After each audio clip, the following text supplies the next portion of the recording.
بسم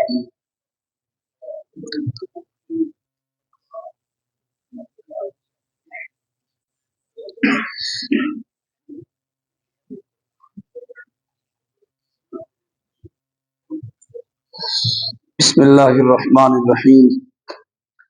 سامع نزیحت شام ارشاد باری تعالی ہے،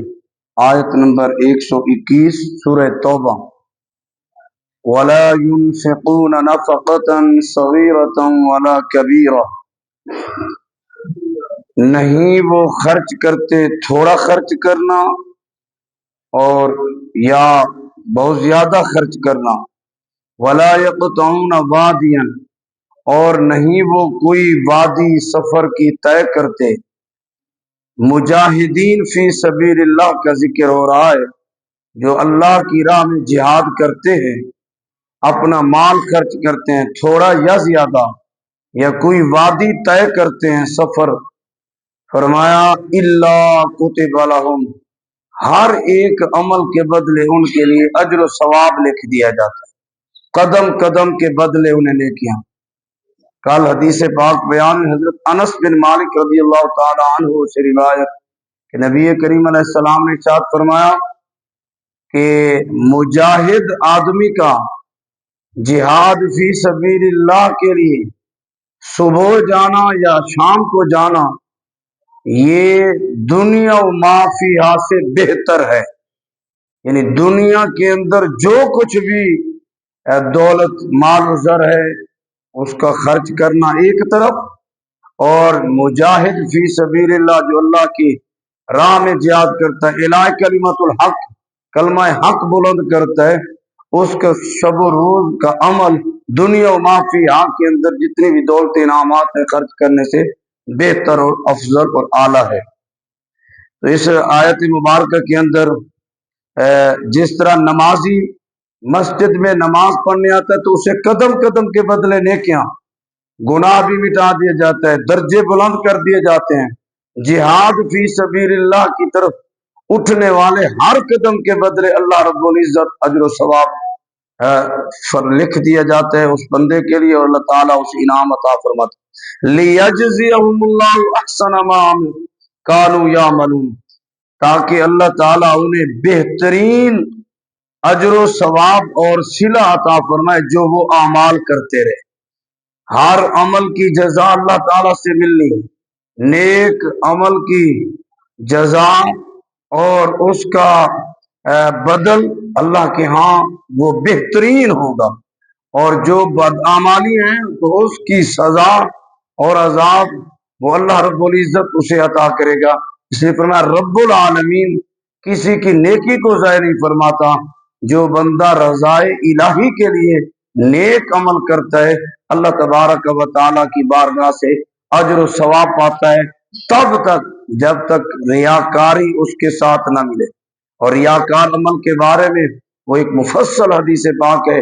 جس میں سخی کے بارے میں بھی ہے، اور قرآن کی تلاوت کرنے والے کے بارے میں بھی ہے، اور مختلف کہ اس دن کل قیامت کے دن اس کے بارے میں جو ہے اللہ رب العزت ان سے مخاطب ہوگا، میں اے بندہ تو کیا کر کے آیا؟ اور کر کے گیا اللہ میں نے اتنا مال خرچ کیا اور میرا یہ کارنامے میں نے کیے۔ اللہ رب العزت فرمائے گا کذبت ابن آدم نے جھوٹ بولا ہے، ابن آدم نے جھوٹ بولا ہے۔ اور پھر اللہ رب العزت فرمائے گا اس نے اس لیے یہ سخاوت کی تاکہ لوگ اسے سخی کہیں، اور لوگوں نے اسے سخی کہا، جس کا مقصد کہ یہی تھا اس کو وہ مل گیا، اس نے مجھے راضی کرنے کے لیے کچھ نہیں کیا، لہٰذا اس کو اونھے منہ کے بل جہنم میں دے۔ اور اسی طرح میدان میں لڑنے والے کے بارے میں جب اس سے پوچھا جائے گا کہے گا اللہ میں تو لڑتے لڑتے جان دے دی، اگر وہ بھی عمل ریاکاری میں ہو تو اتنی بڑا عمل کیسے ضائع ہو جاتا ہے۔ فرمایا کہ جب وہ ریاکاری کے لیے کر اللہ تعالیٰ تو دلوں کے راز جانتا ہے، فرمائے گا اس نے جھوٹ بولا ہے، یہ تو میدان میں اس لیے لڑا تھا کہ تاکہ اسے بہادر کہا جائے، اور گو اسے کہہ دیا گیا اور اس نے میری رضا کے لیے نہیں کیا، لہٰذا اسے اس کا عمل بھی رد کر دیا جائے گا اور جہنم میں اسے دھکیل دیا جائے گا۔ تو رضائے الہی یہ ایسا ہی وصف ہے کہ بندے کو چاہیے اپنے نیک اعمال میں اللہ کو راضی کرنے کا پس منظر ذہن میں رہے تاکہ اس کا کوئی عمل ضائع نہ ہو۔ اگلی آیت، آیت نمبر 122، وما كان المؤمنون لينفروا كافة، مومنوں میں کو چاہیے کہ وہ ضرور بھی ضرور وہ سارے کے سارے علم دین حاصل کرنے کے لیے تو نہ نکلیں۔ فلولا نفر من كل فرقة منهم طائفة، ایسا کیوں نہیں ہوتا کہ ہر گروہ میں سے، ہر خاندان میں سے، ہر گھر میں سے ایک فرد، ایک جماعت وہ ضرور دین حاصل کرنے کے لیے نکلے، لیتفقہوا فی الدین، تاکہ وہ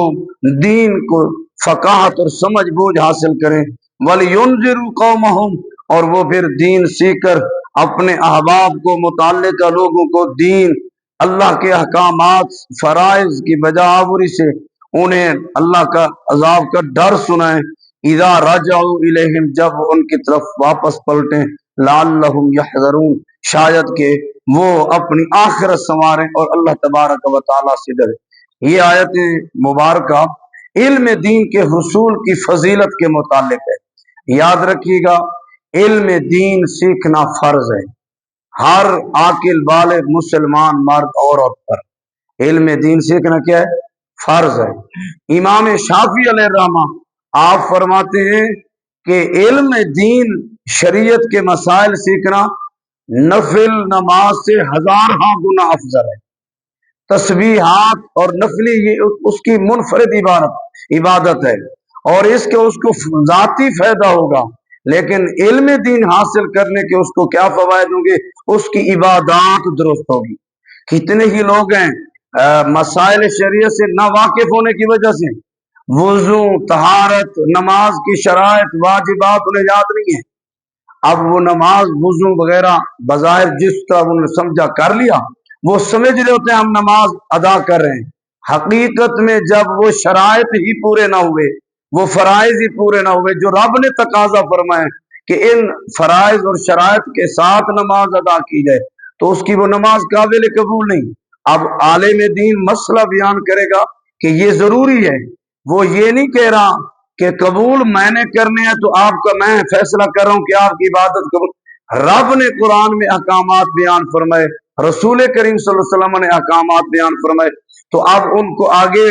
بیان کیا جاتا ہے تاکہ امت ان کے مطابق عمل کرے اور وہ ان کی نماز ضائع نہ ہو۔ اب نبی کریم صلی اللہ علیہ وسلم نے اس کے بارے میں حضرت انس بن مالک رضی اللہ تعالیٰ روایت کرتے ہیں، نبی کریم علیہ السلام نے ارشاد فرمایا کہ علم دین، اطلب العلم، فرمایا علم دین حاصل کرو، ہر مسلمان مرد عورت پر علم دین حاصل کرنا فرض ہے۔ اس کے متعلق جن مسائل اور احکامات سے روز مرہ جن کا تعلق ہے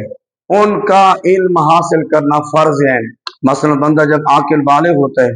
تو مسلمان ہے تو اس پر لازم ہے، نماز اس پر فرض ہو جانی ہے، روزہ اس پر فرض ہو جانا ہے،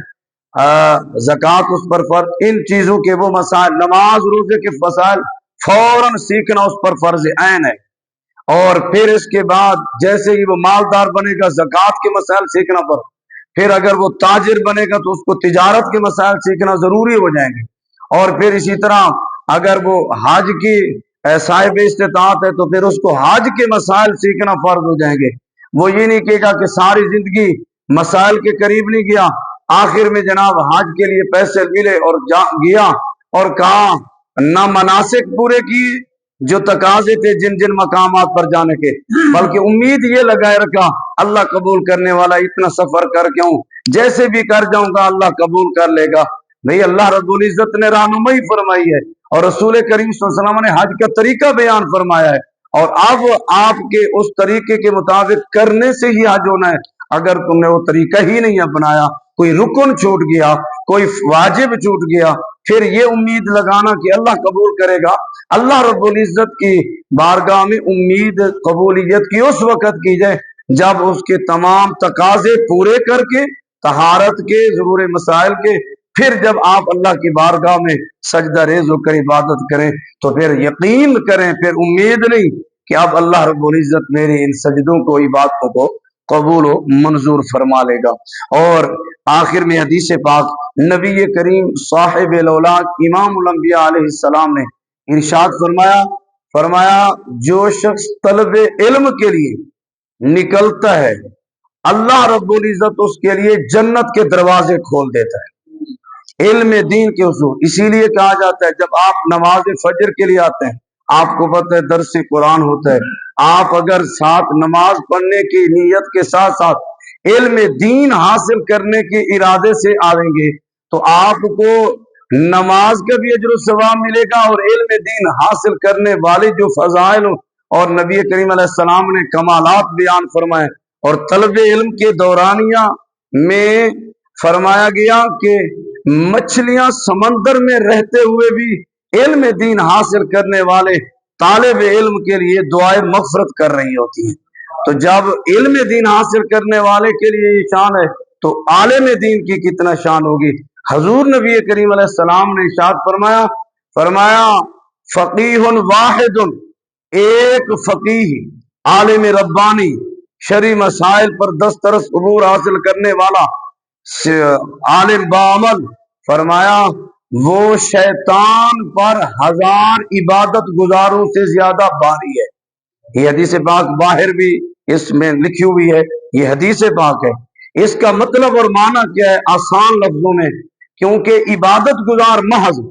کئی ایسے کام جنہیں وہ عبادت تو سمجھ رہا ہوگا حقیقت میں وہ عبادت نہیں ہوں گے، اور اس کے پاس علم دین کی روشنی نہیں ہے، اب وہ عبادت گزار ہے لیکن شیطان اس کو ورگلانے میں کبھی اس کو بھٹکا دے گا۔ لیکن عالم دین وہ علم دین کی روشنی میں جانتے حقیقت میں عبادت ہے کیا، اب جب وہ عمل پورا کرتا ہے تو اس اعتبار سے شیطان پر وہ بھاری ہے، اس کو ورگلانے کے موقع نہیں ملتا۔ اس کی مثال وہ ایک بزرگ نے کتاب کے اندر یہ واقعہ نکل کیا، فرماتے ہیں کہ ایک آدمی نماز پڑھ رہا ہے اور ایک آدمی سویا ہوا ہے، تو شیطان باہر کھڑے چیخ رہا ہے، رو رہا ہے۔ اب صاحب بصیرت نے اس کو دیکھا اور کیفیت پوچھی بھی تجھے کیوں رونا آ رہا ہے؟ اس نے کہا یہ جو بندہ سویا ہوا ہے نا، میں اس سے ڈر اور خوف کی وجہ سے رو رہا ہوں، چیخ رہا ہوں۔ وہ صاحب بصیرت آدمی پوچھنے لگے، وہ ہستی کہ سمجھ سے بالا تر ہے، جو بندہ سویا ہوا ہے لیٹا ہوا ہے اس سے تو اتنا ڈر رہا ہے اور چیخ رہا ہے، اور جو عبادت کر رہا ہے تجھے تو اس سے ڈرنا چاہیے، کیونکہ تو دشمن ہے عبادت کا، تو عبادت کو برداشت نہیں کرتا۔ اس نے کہا اس سے اس لیے ڈر رہا ہوں، وہ جو عبادت کر رہا ہے وہ مسائل شریعہ سے واقف نہیں ہے، میں اسے بھلاؤں گا وہ بھول جائے گا، پھر نماز پڑھے گا، پھر عام جو مسائل نہیں جانتا کئی مرتبہ نماز بھول کر توڑ دیتے ہیں، پھر پڑھ رہے ہوتے ہیں، پھر اس وہم میں پڑ جاتے ہیں، پتہ نہیں قبول ہوئی ہے، چھوڑ جاتے ہیں، کہتے ہیں۔ اب فرمایا وہ کہنے لگا بھی میں اس سے اس لیے ڈر رہا ہوں کہ اگر وہ بھولے گا، یہ عالم دین ہے جو لیٹا ہوا ہے، یہ بھولے گا تو اس عالم دین سے مسئلہ پوچھے گا، اپنی نماز درست کر لے گا، میں جو اسے ورغلاؤں گا، میں جو اسے بہکاؤں گا، میرا بہکانا کامیابی مجھے نہیں ملے گی اس عالم دین کی وجہ سے، لہٰذا میں اس سے اس لیے ڈر رہا ہوں، اور مجھے اس سے زیادہ، اور حدیث پاک بھی ہے اللہ جل مجد الکریم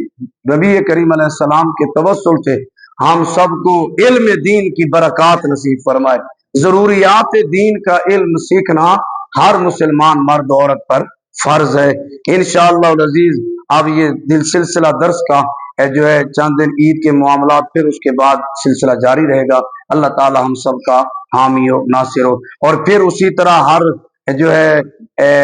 پورا سال ہمارا دورانیہ وہی 10 11 منٹ 12 منٹ اتنا ہی ہوتا ہے اور وہی رہے گا، اور رمضان المبارک کی برکات میں کچھ زیادہ ٹائم ہوتا رہا۔ اللہ تعالی ہماری حاضری قبول و منظور فرمائے، اللہ تعالی بار بار یہ ماہ مقدس ہمیں نصیب فرمائے اور اس کی برکتیں نصیب فرمائے۔ پہلا دن بھی علم دین کی فضیلت پر درس شروع ہوا تھا، آج رمضان مبارک کا اختتامی جو دن آج ہم سمجھ رہے ہیں یا پھر درس اختتامی، تو اس اعتبار سے قدرتی اتفاقاً آیت مبارکہ جس میں دین کی علم سیکھنے کی فضیلت تھی، اللہ تعالی ہمیں علم دین کی برکات نصیب فرمائے۔ الصلاۃ والسلام علیک یا سیدی یا رسول اللہ۔